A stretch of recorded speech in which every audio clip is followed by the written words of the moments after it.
So you're going on a cruise and not sure if this is a place to take your kids. So in this week's video, we're gonna go over 5 reasons why we feel you should not take your kids on that cruise.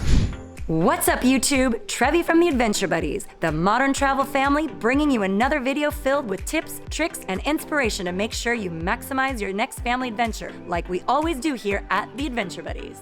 Reason number 1, dealing with a seasick kid is never fun. Reason number 2 on why you shouldn't bring your kids on the next cruise is we feel that cruises can quickly add up and be quite expensive with all the stuff on the ship as well as the offshore excursions if you're not careful. Reason number 3 on why we feel you should not bring your kids on the next cruise is that the staterooms that you lodge in can actually feel really cramped. And so if you have more than that 2 people in that room, things can get a bit congested. Reason number 4 for not bringing your kid on the next cruise is that cruises that typically gear towards kids and the amenities associated with bringing a kid on a cruise typically tend to be more crowded. And so if you're looking for that nice, peaceful, relaxing vacation, well, a kid cruise is not one of those. Number 5, if you're strict on your kids' diet, it might be hard to keep track of what they're eating from the unlimited buffet, the assortment of desserts, and the unlimited ice cream. So there you guys have it, 5 reasons on why we feel you should not bring your kids on your next cruising adventures. And so if you like this video, please consider giving us that big thumbs up. Subscribe down below for more travel tips and adventures. And if you like the video on why you should not,